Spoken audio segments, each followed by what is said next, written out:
నమస్తే, welcome to happy life. Kidney సమస్యలతో బాధపడుతున్న వారు కిడ్నీ సమస్యలను అధిగమించాలని ప్రతి సంవత్సరం కూడా మార్చ్ 2న వచ్చే గురువారాన్ని వరల్డ్ కిడ్నీ డేగా సెలబ్రేట్ చేసుకుంటున్నాము. అలాగే కిడ్నీ సమస్యలతో పోరాడుతున్న ప్రతి ఒక్కరికి కూడా అనేక సందేహాలు ఉంటాయి, వీటిని ఎలా అధిగమించాలి అని. వాటిని ఏ విధంగా అధిగమించవచ్చు, కిడ్నీ సమస్యలు రాకుండా ఎలాంటి జాగ్రత్తలు తీసుకోవాలి అనే విషయాలు మనకి తెలియచేయడానికి ఈరోజు మనతో పాటు లైవ్లో ఉన్నారు వేదాంత హాస్పిటల్స్ నుండి డాక్టర్ చింతా రామకృష్ణ గారు, MD/DM నెఫ్రో, సీనియర్ నెఫ్రాలజిస్ట్. ఆయనతో మాట్లాడి మరిన్ని వివరాలు తెలుసుకునే ప్రయత్నం చేద్దాం. నమస్తే డాక్టర్ గారు. సో డాక్టర్ గారు, చాలా మందికి కిడ్నీ సమస్యలతో బాధపడుతున్నామని ఈ మధ్య కాలంలో ఎక్కువగా వింటున్నాము. అసలు ఎందుకు వస్తాయి కిడ్నీ సమస్యలు అనేవి? ఇప్పుడు చూస్తే మన ప్రపంచవ్యాప్తంగానే కాకుండా మన భారతదేశంలో, మన రాష్ట్రంలో అండ్ ఈవెన్ ఇన్ విలేజెస్, గ్రామాల్లో కూడా ఇప్పుడు చాలా వేగంగా కిడ్నీ ప్రాబ్లమ్స్ పెరుగుతూ ఉన్నాయి. ఇవన్నీ ఎందుకు చూస్తున్నామంటే, సుమారు మన ఒక ఎస్టిమేషన్ అంచనా ప్రకారం మన ప్రపంచవ్యాప్తంగా సుమారు 87.5 కోట్ల మంది వరకు ఏదో ఒక రూపంలో కిడ్నీలో డ్యామేజ్ అవ్వటం కానీ, కిడ్నీలో ప్రాబ్లం ఉండటం కానీ రీసెర్చ్ చేస్తే స్టడీస్లో తెలిసిందనమాట. మన ఇండియా వరకు చూస్తే ప్రతి 100 మంది పెద్దవాళ్ళల్లో సుమారు 12 నుంచి 13 మంది వరకు కిడ్నీ ప్రాబ్లమ్స్ బయటపడతా ఉన్నాయి. కానీ వీళ్ళందరికీ లోపల కిడ్నీ ప్రాబ్లం ఉందని తెలియట్లేదు. మన దగ్గరికి వచ్చేసరికి చాలా అడ్వాన్స్ స్టేజ్లు, ప్రాబ్లం బాగా ముదిరిపోయి పూర్తిగా కిడ్నీస్ వైఫల్యం చెందిన తర్వాత మాత్రమే వస్తూ ఉన్నారు. ఒక ఎస్టిమేషన్ ప్రకారం మన ప్రపంచ జనాభా 750 కోట్లు సుమారు. వాటిల్లో 87.5 కోట్ల మందికి సుమారు కిడ్నీ జబ్బులు ఉన్నాయి అని అంటే, ప్రతి సంవత్సరం సుమారు ప్రపంచవ్యాప్తంగా సుమారు ఒక 30 నుంచి 40 లక్షల మంది ఓన్లీ కిడ్నీ ఫెయిల్యూర్తో చనిపోతున్నారు. మన ఇండియన్ స్టాటిస్టిక్స్ చూస్తే సుమారు 3 నుంచి 5 లక్షల మంది ఈ కిడ్నీ ఫెయిల్యూర్తో చనిపోవడం జరుగుతూ ఉంది. చనిపోయే వాళ్ళు ఇంతమంది అయితే, సుమారు బ్యాక్ ఎండ్ ఆలోచించి అన్రికగ్నైజ్డ్ ప్రాబ్లం ఈ కిడ్నీ డిసీజ్ బర్డెను సుమారు మన భారతదేశంలో సుమారు ఒక 5 నుంచి 6 కోట్ల మంది వరకు ఈ కిడ్నీ ప్రాబ్లమ్స్తో సఫర్ అవుతున్నట్లు తెలుస్తూ ఉందన్నమాట. ముఖ్యమైన విషయాలు ఏంటంటే, ఇది అన్ని వయసులో వాళ్ళకి ఎకనామిక్ స్టేటస్తో సంబంధం లేకుండా అల్పాదాయ వర్గం నుంచి ఉన్నత స్థాయి వర్గం వరకు అండ్ ఆడవారిలో మగవారిలో ఈక్వల్గా ఇటువంటి కిడ్నీ ప్రాబ్లమ్స్ ఎక్కువగా చూస్తూ ఉన్నాము. విలేజెస్ అంటే గ్రామాల్లో వచ్చే వాళ్ళకి బహుశా ఎడ్యుకేషన్ స్టేటస్ లేకపోవటం వలన అవ్వచ్చు, లేదా అంటే ఆడవారిలో అంటే రీజన్స్ ఏవైనా కూడా వీళ్ళలో నిశ్శబ్దంగా కిడ్నీ ప్రాబ్లమ్స్ బాగా పేరుకుపోయి అడ్వాన్స్ స్టేజ్లో మన హాస్పిటల్ రావడం జరుగుతూ ఉంది. వీటిని ఎర్లీ స్టేజ్లో గుర్తిస్తే కనుక మనం ఎర్లీగా ఐడెంటిఫై చేసి కిడ్నీ జబ్బుని కరెక్ట్గా ట్రీట్మెంట్ ఇస్తే చాలామంది వరకు జబ్బుని ప్రోగ్రెస్ అవ్వకుండా చేయొచ్చు. కొంతమందికి రివర్స్ చేసి నార్మల్గా కిడ్నీ హెల్త్ తీసుకొచ్చే అవకాశం కూడా ఉంటుంది. సో ఈ అవేర్నెస్ హెల్త్ గురించి, కిడ్నీ జబ్బులు చాలా వేగంగా ఉన్నాయి, వీటిని మనం దరి చేయకుండా చేయాలనే ఉద్దేశంతో national kidney foundation and international federation of kidney foundation అలా వేరియస్ కిడ్నీ సంబంధించిన ఆర్గనైజేషన్స్ అన్నీ కలిపి ఆల్మోస్ట్ ఎవ్రీ ఇయర్ గత 9-10 సంవత్సరాల నుంచి మార్చి 2వ గురువారం ప్రజల్లో ఒక పెద్ద ఎత్తున సొసైటీలోకి ఒక మెసేజ్ వెళ్ళాలి. వీటిని మనం ప్రివెంట్ చేసుకోకపోతే ఫైనాన్షియల్గా కాకుండా ఆరోగ్యపరంగా కూడా ఎర్లీగా మోర్టాలిటీ సంభవించే అవకాశం ఉంది. కాబట్టి మెసేజ్ తీసుకెళ్దామని ఈ రోజున మార్చి 2వ థర్స్డే అంటే every year 2nd Thursday of March celebrate చేసుకోవడం జరుగుతూ ఉందన్నమాట. అలాగే NKF ప్రతి సంవత్సరం కూడా ఒక స్లోగన్ని రిలీజ్ చేస్తూ ఉంటుంది. ఈ ఇయర్ ఏ స్లోగన్ ఇచ్చారు? అంటే బేసిక్గా ఈ థీమ్ ఏంటంటే, జనాల్లోకి చొచ్చుకుపోయేటట్లు ఒక థీమ్ ఉండాలనే ఉద్దేశంతో ఒక్కొక్క థీము స్లోగన్ పెడుతూ ఉంటారు. వీటిని year kidney health for everyone and everywhere అంటే ప్రతి ఒక్కళ్ళకి ఎక్కడున్నా కూడా అందరికీ కిడ్నీకి సంబంధించిన ఆరోగ్యంగా ఉండాలి. వాళ్ళు జాగ్రత్తలు తీసుకుంటే, కిడ్నీని ఆరోగ్యంగా ఉంచుకుంటే చాలా ఆరోగ్యంగా ఓవరాల్గా ఉంటారు. Society at the family level నుంచి కంట్రీ లెవెల్ వరకు ఆరోగ్యంగా ఉంటారని ఈ థీమ్ తీసుకురావడం జరిగింది. ఈ ప్రాబ్లమ్స్ ఎందుకు పెరుగుతున్నాయని చూస్తే, మన కిడ్నీ చాలా మన శరీరంలో ఒక ఇంపార్టెంట్ ఫంక్షన్ చేస్తూ ఉంటుంది. Kidney is a highly vascular organ, ఒక రక్తనాళాల గుంపు అనమాట. అది మన బాడీని ఎప్పుడు క్లీన్ చేస్తూ పరిశుభ్రంగా ప్యూర్గా ఉంచుతూ ఉంటుంది. మన బాడీలో ఏర్పడే కెమికల్ ఇంబ్యాలెన్స్ని బ్యాలెన్స్ చేస్తూ ఉంటుంది.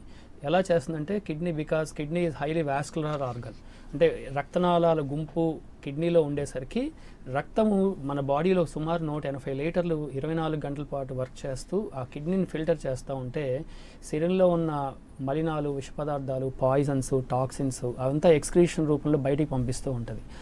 In that way kidney always cleans your body 24 hours a day. So అందుకని కిడ్నీ ఎప్పుడైతే ఫంక్షన్ తగ్గిపోతూ ఉంటుందో మన బాడీలో క్లీనింగ్ మెకానిజం సరిగ్గా ఉండదు. క్లీనింగ్ మెకానిజం సరిగ్గా ఉండకపోతే స్లోగా over a period of time toxins, poisons accumulate అవుతూ ఉంటాయి. తగ్గిపోవడం. సో కిడ్నీ ఫెయిల్యూర్ స్టేజ్కి వచ్చేసరికి ఇర్రివర్సిబుల్ స్టేజ్కి వచ్చి మనకి హాస్పిటల్కి వచ్చి ఎర్లీగా చనిపోవడం జరుగుతూ ఉంది.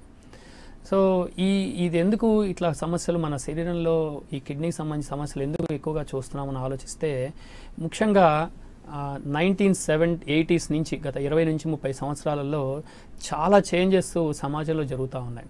ఒకటి లైఫ్ స్టైల్ చేంజెస్, మనం ఆహారపు అలవాట్లు చాలా ర్యాపిడ్గా చేంజెస్ అయిపోతూ ఉన్నాయి. ఎస్పెషల్లీ మన ఇండియాలో వెస్టర్న్ లైఫ్ స్టైల్కి అలవాటు పడి రెడీమేడ్ ప్రిజర్వ్డ్ ఫాస్ట్ ఫుడ్స్కి అలవాటు పడేసరికి దాంట్లో ఉన్న డైటరీ అన్హెల్దీ డయట్, అంటే వాటిల్లో high refined processed carbohydrates, high saturated fat, విచ్చలవిడిగా నాన్ వెజిటేరియన్ డైట్ తినటం వలన ఆ కిడ్నీలో ఉన్న చిన్న చిన్న రక్తనాళాలన్నీ స్లోగా డ్యామేజ్ అవటం మొదలు పెడతా ఉన్నాయి. ఇంకొన్ని వివరాలు తెలుసుకునే ముందు కాలర్ని తీసుకుందాం డాక్టర్ గారు.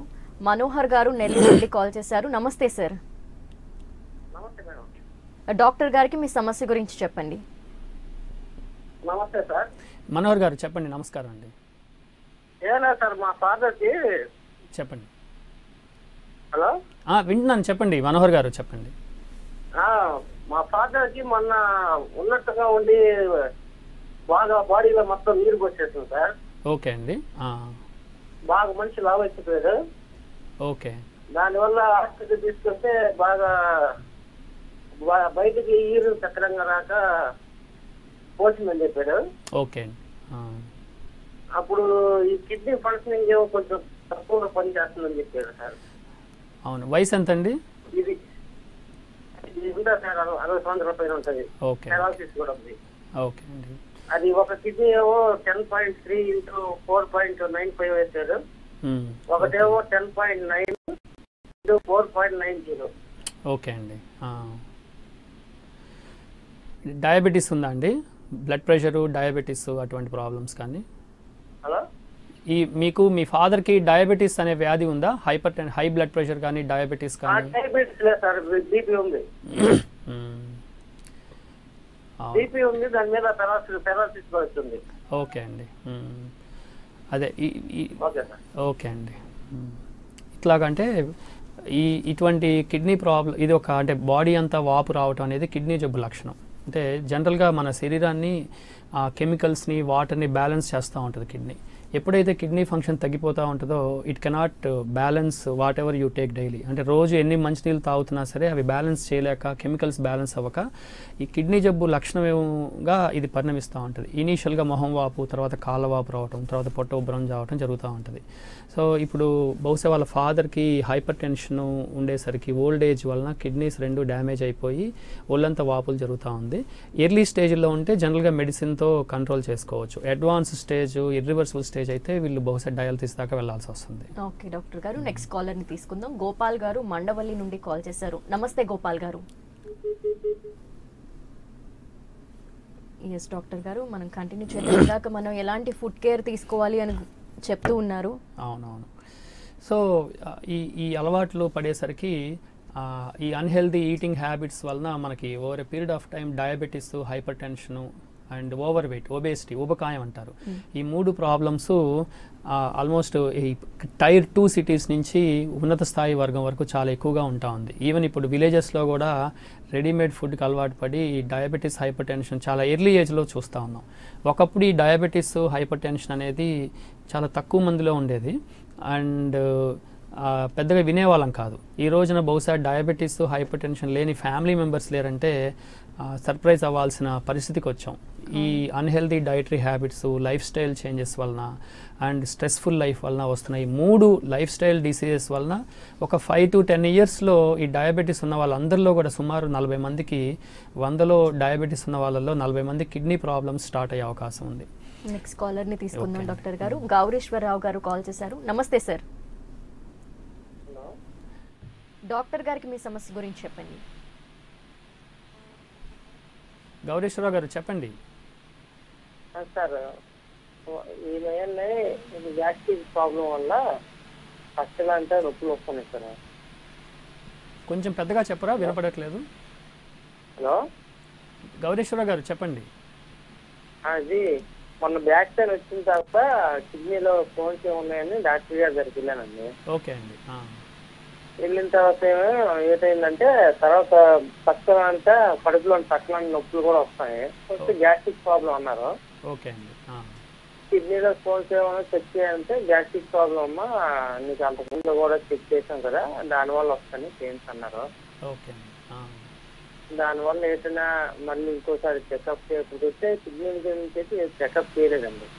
ఓకే, ఒకసారి బ్యాక్ పెయిన్ ఒకసారి సడన్ గా వచ్చేయడం, అంటే కొంచెం బ్యాక్ పెయిన్ అంతా సైడ్ నొప్పులు అంతా రావడం. ఓకే, ఈ బ్యాక్ పెయిన్ అనేది బహుశా 90% బ్యాక్ పెయిన్స్ అన్ని కిడ్నీ ప్రాబ్లం వలన అవ్వవు. లోపల మనకి పక్కన స్పైన్ డిస్క్ అయి ఉండొచ్చండి. చాలా వరకు 90% బ్యాక్ పెయిన్ అనేది డిస్క్ ప్రాబ్లం వలన వస్తూ ఉంటుంది. సో కిడ్నీలో స్టోన్ ఉంటే కనుక, పెద్ద స్టోన్ ఉంటే కనుక అదేమన్నా యూరిటర్లో బ్లాక్ అయితే డెఫినెట్గా సేమ్ అటువంటి పెయినే రావచ్చు. ఒకసారి మీరు అల్ట్రాసౌండ్ స్కాన్ చేసుకుంటే కరెక్ట్గా మీకు సమాధానం దొరుకుతుంది. థ్యాంక్ యూ గౌరీశ్వరరావు గారు. అలాగే నెక్స్ట్ కాలర్ ని తీసుకుందాం డాక్టర్ గారు. సత్యనారాయణ గారు తాళపల్లి నుండి కాల్ చేశారు. నమస్తే సార్. నమస్కారం అండి. మీ సమస్య గురించి చెప్పండి డాక్టర్ గారికి. అదే మేడం గారు, 2 కిడ్నీలు లాగుతాయండి. లాగితే ఎప్పటి నుంచో ఒక 5-6 సంవత్సరాల నుంచి ఉంది. ఎక్స్పైర్ తీయించాను. ఓకే చెప్పండి. కిడ్నీ వాళ్ళు ఉన్నాయని అన్నారండి, కరిగిపోతాయని బిల్లు ఇస్తున్నారు, కరుగుతున్నాయి, ఒకసారి పెయిన్ వస్తుందండి. ఓకే సత్యనారాయణ గారు, మీకు ఆ కిడ్నీలో చిన్న చిన్న స్టోన్స్ ఏ ఉన్నాయి, పెద్ద ఏమి లేవనంటే మీరు ఆ కిడ్నీలో స్టోన్స్ కరిగించుకోవడానికి కొన్ని రకాల డైటరీ రిస్ట్రిక్షన్స్ పాటించాల్సి వస్తుంది. ముఖ్యంగా నాన్ వెజిటేరియన్ అనేది పూర్తిగా మానేసేయండి. వెజిటేరియన్ డైట్ తీసుకుంటే కనుక స్టోన్స్ తగ్గే అవకాశం ఉంటుందన్నమాట. అండ్ వాటర్ ఎక్కువ తీసుకోండి. ఓకే ఓకే, బహుశా అది స్టోన్స్ వలన అయి ఉండకపోవచ్చండి. బహుశా ఇంకా వేరే కారణాలు అయి ఉండొచ్చు మీకు ఈ కాళ్ళు తీపులు అనేది. ఓకే అని కరిగిపోతాయి అన్నారు. ఎప్పటి నుంచి అలా ఒకసారి పడిపోయిందండి, ఒకటి పడ్డది, మళ్ళీ అలా ఫుడ్ అలా ఆగుతుంది, వస్తానే ఉంటున్నాయి. ఓకే, కనీసం సుమారు 3 నుంచి 4 లీటర్ల వాటర్ తీసుకోండి రోజు. ఓకే, నీట్ ఎక్కువ తింటాం దానివల్ల అంటారా? అసలు మీట్ కంప్లీట్గా మానేసేయండి. అది తిన్నంత కాలం మీకు స్టోన్స్ పడిపోవు, అసలు తగ్గవు కూడా.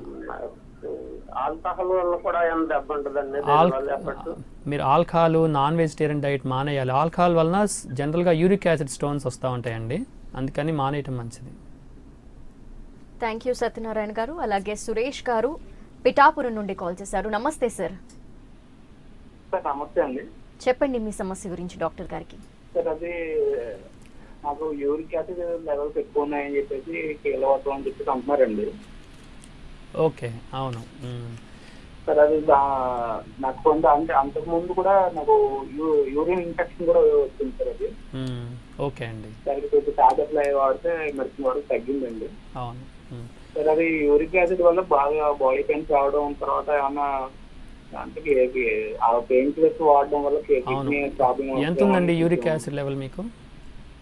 నాకు 7.9 ఉంది సార్. అబ్బో, అది మెడిసిన్స్ వాడితే తగ్గుతుందండి, మళ్ళీ ఒక 2 నెలలు మానేస్తుంటే మళ్ళీ వచ్చేస్తుంది సార్. అంటే మీకు యూరిక్ యాసిడ్ పెరగడానికి ముఖ్యమైన కారణము న్యూట్రిషన్లో ప్రాబ్లమ్స్ అండి. అంటే ఆల్కహాల్ ఎక్కువ తీసుకునే వాళ్ళకి, లావుగా ఎక్కువగా ఒబేసిటీ ఉన్న వాళ్ళకి, లేదా నాన్ వెజిటేరియన్ డైట్ ఎక్కువగా తీసుకునే వాళ్ళకి యూరిక్ యాసిడ్ లెవెల్స్ ఎక్కువగా ఉంటాయి. వాళ్ళకే ఇట్లాగా ఫుడ్ పెయిన్స్ వస్తాయి, దాన్ని గౌట్ అంటారు. మీరు ఎన్ని ట్యాబ్లెట్స్ మెడికేషన్ తీసుకున్నా కూడా డైటరీ హ్యాబిట్స్ ఏదైతే యూరిక్ యాసిడ్ లెవెల్స్ పెంచే ఫుడ్ మానేస్తేనే మీరు తీసుకునే ట్యాబ్లెట్స్ ఎఫిషియన్సీ పెరిగి వెంటనే యూరిక్ యాసిడ్ లెవెల్స్ కంట్రోల్ అవ్వడం జరుగుతూ ఉంటుంది. అదొకటి మీరు సరిచూసుకోవాల్సిన అవసరం ఉంది, చూడండి. థ్యాంక్ యూ సురేష్ గారు. ఎస్ డాక్టర్ గారు, మీరు ఇందాక చెప్పినట్టు ఎర్లీ స్టేజెస్లో కిడ్నీ వ్యాధుల్ని డిటెక్ట్ చేస్తే కనుక మెజర్స్ ట్రీట్మెంట్ కరెక్ట్గా ఉంటుంది. అవును, బేసిక్గా ఇది ఒక విషాదం ఏంటంటే అండి, ఈ కిడ్నీ సమస్యల్లో కిడ్నీ సుమారు 80% డ్యామేజ్ అయితే కానీ దాని యొక్క జబ్బు లక్షణాలు బయటపడవు. సో జబ్బు లక్షణాలు మొదలైనవి అని అంటే దాని మీనింగ్ 80% కిడ్నీస్ డ్యామేజ్ అయినని అర్థం. సో దాన్ని ఎర్లీ స్టేజెస్లో ఏ విధంగా కనుగొనొచ్చు? అది చాలా వరకు అవేర్నెస్ లేదు వాటి మీద. జనరల్గా ఇనీషియల్ స్టేజ్ అంటే ఎర్లియస్ట్ సైన్స్ సిమ్టమ్స్ ఏముంటాయంటే ఏ వయసులో వాళ్ళకైనా సడన్గా బ్లడ్ ప్రెషర్ వచ్చింది అని అంటే కనుక, సడన్గా ఓ బీపీ పెరిగింది అని అంటే కనుక that means underlying kidney problem ఉండే అవకాశం ఉంది, కిడ్నీలో డ్యామేజ్ స్టార్ట్ అయ్యే అవకాశం ఉందని అర్థం. ఎందుకనంటే మన బాడీలో బ్లడ్ ప్రెషర్ని రెగ్యులేట్ చేసి బ్యాలెన్స్లో ఉంచే అవకాశం కిడ్నీ నుంచే స్టార్ట్ అవుతుంది. కిడ్నీ నుంచి రిలీజ్ అయ్యే హార్మోన్స్, దాని ఫంక్షన్, కెపాసిటీ వల్లనే blood pressures normal 120/80 mm mercury అనేది ఉంటుంది అనమాట. ఎప్పుడైతే హై బ్లడ్ ప్రెషర్ స్టార్ట్ అయిందో దాని మీనింగ్ లోపల కిడ్నీ ఫంక్షన్ తగ్గిపోతూ ఉందని అర్థం. జనరల్గా కిడ్నీ ఈ hyper tension, high blood pressure అనేది 40 years తర్వాతనే చూస్తూ ఉంటాం, 40-50 సంవత్సరాల తర్వాత, అంటే వయసు మీద హై బ్లడ్ ప్రెషర్ వచ్చింది అని. కానీ చిన్న వయసులో కనుక before the age of 45-50 years ఎవరిలో అయినా సరే బ్లడ్ ప్రెషర్ వచ్చింది, సడన్గా వచ్చింది అందులో అనుకుంటే కనుక అది కంపల్సరీగా ఆ hyper tension, high blood pressure ఎందుకు వచ్చింది, కిడ్నీలో ఏమైనా ఫాల్ట్ ఉందా, ఏమైనా హార్మోన్ డిస్టర్బెన్సెస్ ఉన్నాయా అనేది చూసుకోవాలి. సేమ్ వే 50 years దాటిన వాళ్ళకు కూడా హై బ్లడ్ ప్రెషర్ అనేది ఉండకూడదు. ఏ వయసులో వాళ్ళకు కూడా హై బ్లడ్ ప్రెషర్ ఉండకూడదు. బికాజ్ హై బ్లడ్ ప్రెషర్ ఉంది అని అంటే ఫస్ట్ సిమ్టమ్ అంటే ఆ కిడ్నీ జబ్బు స్టార్ట్ అయిందని అనడానికి. ఇంకొక ఏంటంటే జనరల్గా నైట్ మనం నిద్రపోయిన తర్వాత యూరిన్కి మళ్ళీ వెళ్ళరు, లేచి మళ్ళీ తెల్లారిన తర్వాతనే వెళ్తుంటారు. సో నైట్ టైం లేచి యూరిన్కి వెళ్ళాల్సి వస్తుంది ఒకసారి కానీ, 2 సార్లు కానీ, 3 సార్లు కానీ అంటే కిడ్నీ యొక్క కాన్సన్ట్రేటింగ్ కెపాసిటీ పోయిందని అర్థం, అంటే కిడ్నీ ఫంక్షన్ తగ్గిందని అర్థం. సో ఇనీషియల్గా అసలు కిడ్నీ జబ్బు స్టార్టింగే అలా బయటపడతా ఉంటుంది. అప్పటి వరకు బాగానే ఉంటారు, స్లోగా మిడ్ నైట్ స్లీప్ డిస్టర్బెన్స్ అయ్యి యూరిన్కి వెళ్ళి మళ్ళీ పడుకుంటారు, అలా 3-4 times వెళ్తూ ఉంటారు. తర్వాత నెక్స్ట్ బ్లడ్ ప్రెషర్ పెరుగుతూ ఉంటుంది. అంతకుముందు చాలా యాక్టివ్గా పనిచేసే వాళ్ళు కొంత ఇన్యాక్టివ్ అయిపోతారు. అంటే ఇవాళ చేసే పని రేపు చేద్దాంలే, కొంత నీరసంగా ఉంది, కొంచెం అంతకుముందు 2 hours 3 hours ఎక్కువగా వర్క్ చేసినా కూడా ఏ ప్రాబ్లం లేని వాళ్ళు కొంత అలసటకి ఫెటీగ్ వచ్చి ఇవాళ నేను రెస్ట్ తీసుకుంటే బాగుంటుందేమో అనే ఫీలింగ్ వస్తుంది. ఈ సిమ్టమ్స్ని గమనించరు, ఏదో నీరసంగా ఉందిలే ఏం కాదులే అని అనుకుంటూ ఉంటారు. బట్ ఈ ఎర్లియస్ట్ సిమ్టమ్స్, సైన్స్ని కనుక గమనించకపోతే నెక్స్ట్ few weeks to monthsలో కిడ్నీ డ్యామేజ్ పూర్తిగా జరిగిపోయి ఆ టైంలో ఎమర్జెన్సీగా అప్పుడు ఒళ్ళంతా ఇందాక ఆ పేషెంట్ చెప్పినట్లు ఒళ్ళంతా వాపులు వచ్చి, పొట్ట ఉబ్బరం అయ్యి, మొహము కాళ్ళు వాపు వచ్చి, యూరిన్ తగ్గిపోయి, ఆయాసము, అల్సర్తో వస్తూ ఉంటారనమాట. కాలర్ని తీసుకుందాం డాక్టర్ గారు. చంద్రశేఖర్ గారు విజయనగరం నుండి కాల్ చేశారు. నమస్తే సార్. నమస్తే, మీ సమస్య గురించి చెప్పండి డాక్టర్ గారు. చెప్పండి చంద్రశేఖర్ గారు, గుడ్ ఆఫ్టర్నూన్, చెప్పండి. అంటే ఇప్పుడు కిడ్నీ మనకి డ్యామేజ్ అయిందని ఏమైనా టెస్ట్ అని ఉంటుంది కదా, సీరం క్రియేటిన్. అవునవునండి, అది ఏమైనా చేస్తే మనకి తెలుస్తుందండి కిడ్నీ ఎలా ఉందని మనకి. సీరం క్రియాటిన్ అనేది కిడ్నీ ఎంత ఫంక్షన్ చేస్తుంది అనేది ఒక మార్కర్ అనమాట. అదొక పాయిజన్, టాక్సిన్. జనరల్గా అది 0.8 నుంచి 1.3 mg/% మధ్యలో ఉంటుంది. ఒకసారి మీ సీరం క్రియాటిన్ లెవెల్ 1.4 టచ్ అయ్యి అది దాటుతుంది అని అంటే మీకు కిడ్నీ ఫంక్షన్ మినిమం 50% తగ్గినట్లు లెక్క.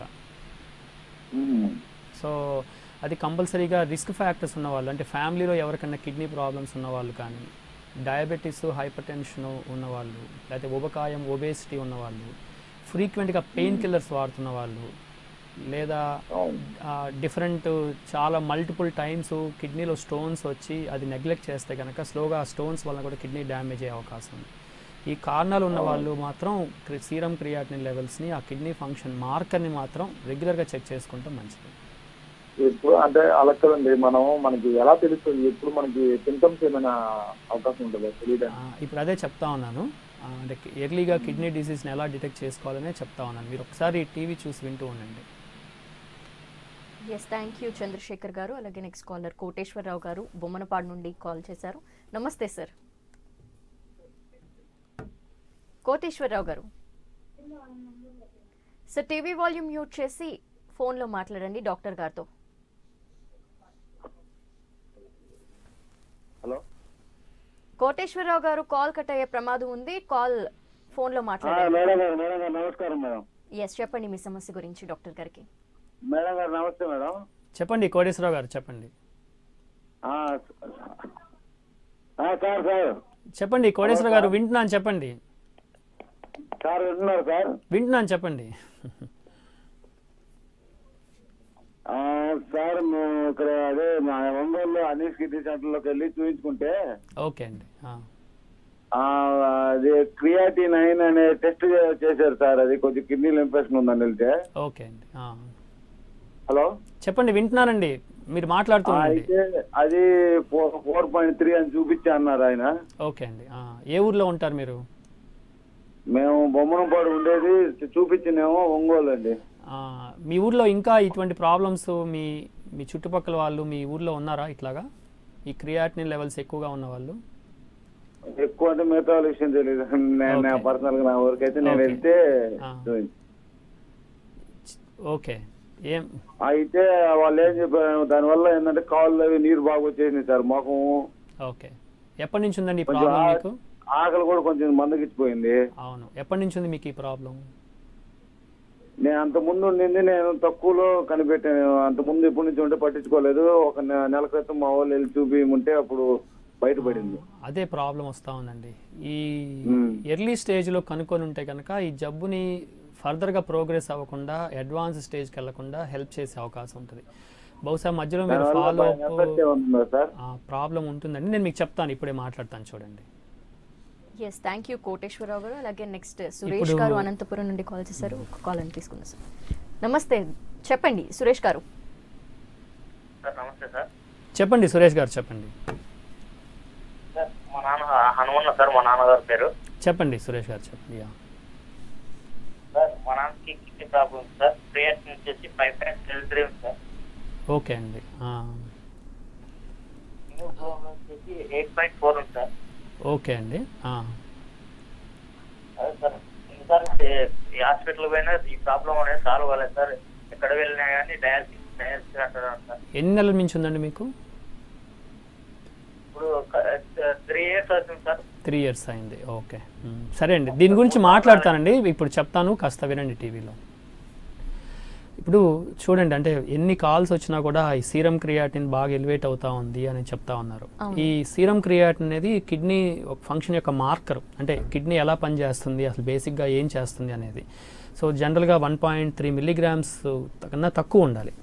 ఎప్పుడైతే కిడ్నీ ఫంక్షన్ తగ్గిపోతూ ఉంటుందో, అంటే కిడ్నీ చేసే పని అంటే ఇట్ క్లీన్స్ యువర్ బాడీ. అంటే కిడ్నీని ఎప్పుడు మన రక్తాన్ని శుభ్రపరుస్తూ క్లీన్ చేస్తూ ఈ టాక్సిన్స్ అన్నీ ఎప్పటికప్పుడు బయటికి పంపిస్తూ నిరంతరం 24 hours పనిచేస్తూ ఉంటుంది. ఈ సీరం క్రియాటిన్ అనేది one of the toxin in the blood అనమాట. సో జనరల్గా 1.3 milligrams అది మెయింటైన్ చేస్తూ ఉంటుంది కిడ్నీ. ఎప్పుడైతే కిడ్నీ ఫంక్షన్ తగ్గిపోతూ ఉంటుందో ఈ సీరం క్రియాటిన్ లెవెల్స్ పెరుగుతూ ఉంటాయి. విచిత్రం ఏంటంటే ఈ సీరం క్రియాటినిన్ 1.39 నుంచి 1.4 వచ్చేసరికి కిడ్నీస్ 50% డ్యామేజ్ అయిపోయి ఉంటాయి. కానీ జబ్బు లక్షణాలు రావడానికి 80% డ్యామేజ్ అవ్వాలి. సో పెద్దగా అంటే 80% డ్యామేజ్ అయితే కానీ జబ్బు లక్షణాలు బయటపడవు. మీరు ఇందాక చాలామంది కాలర్స్ మాట్లాడుతుంటే వింటే క్రియాటిన్ ఒకరికి 5 ఉందన్నారు, 6 ఉందన్నారు, 4 ఉందన్నారు. సో ఆటోమేటిక్గా వాళ్ళకి సుమారు 80 to 90% కిడ్నీ డ్యామేజ్ అయితేనే ఆ సీరం క్రియాటిన్ 4, 5, 6కి వెళ్తూ ఉంటుంది. వీటికి చాలా కారణాలు ఉండొచ్చు. బేసిక్గా వీటిని 4 రకాలుగా మనం బ్రాడ్గా క్లాసిఫై చేయొచ్చు. ఒకటేంటంటే life style related risk factors వలన వచ్చే కిడ్నీ ప్రాబ్లమ్స్. అంటే ఇట్లాగా హైపర్ టెన్షన్ ఉన్నా, డయాబెటీస్ ఉన్నా, ఓవర్ వెయిట్ ఉన్నా, ఫ్యామిలీలో అంటే ఇంకోటి స్మోకింగ్, ఈ 4 కారణాల వలన వచ్చే కిడ్నీ జబ్బులు. ఇంకోటి ఫెమిలియల్ కిడ్నీ డిసీజెస్. కొంతమందికి ఈ కిడ్నీ జబ్బులు ఇట్ రన్స్ ఇన్ ఫ్యామిలీస్. కుటుంబంలో అందరికీ వస్తూ ఉంటుంది. ఎవరో ఒకరికి, ఇద్దరికి, అట్లాగా అన్నతమ్ముల్లో ఇద్దరికి వస్తుంది, తల్లిదండ్రులకు ఉంటే అట్లాగా. ఈ ప్రాబ్లమ్స్ ఏంటంటే ఈ పాలిసిస్టిక్ కిడ్నీ డిసీజ్ అని, అంటే కిడ్నీలో ఎన్లార్జ్ అయిపోయి సిస్ట్లు డెవలప్ అవుతూ ఉంటాయి. ఇది బిఫోర్ 30 years డెవలప్ అవుతాయి. By the time they cross 35-40 kidneys enlarge అయిపోయి సిస్ట్లు వలన కిడ్నీస్ ఫంక్షన్ తగ్గిపోతూ ఉంటుంది. ఈ మధ్య ఫ్రీక్వెంట్గా ఈ జబ్బులు చూస్తూ ఉన్నాం. అట్లానే డయాబెటిక్ నెఫ్రోపతి, అంటే డయాబెటీస్ వలన వచ్చే కిడ్నీ డిసీజ్ని డయాబెటిక్ కిడ్నీ డిసీజ్ అంటారు. అది కూడా ఇట్ రన్స్ ఇన్ ఫ్యామిలీస్. ఇప్పుడు డయాబెటీస్ లేని ఫ్యామిలీ లేదని చెప్తా ఉన్నాను. సో ఫర్ ఎగ్జాంపుల్ ఇంట్లో పెద్ద కొడుక్కి డయాబెటీస్ వచ్చి కిడ్నీలో ఫంక్షన్ తగ్గిపోతూ ఉంటే స్లోగా కిడ్నీ డ్యామేజ్ అయ్యే అవకాశం ఉంటుందన్నమాట. Thank you so much doctor గారు. ఈరోజు కిడ్నీ సమస్యలు ఏ విధంగా వస్తాయి, అసలు ఎలా డిటెక్ట్ చేయటం వల్ల ఎంత వరకు డ్యామేజ్ కాకుండా చూసుకోవచ్చు అన్న కేర్ విషయాలు చాలా వరకు మా కాలేజ్ అందరికీ కూడా ఎక్స్ప్లెయిన్ చేశారు. Thank you so much once again. Thank you very ఇది వాళ్ళ హ్యాపీ లైఫ్. చూస్తూనే ఉండండి AP 24/7.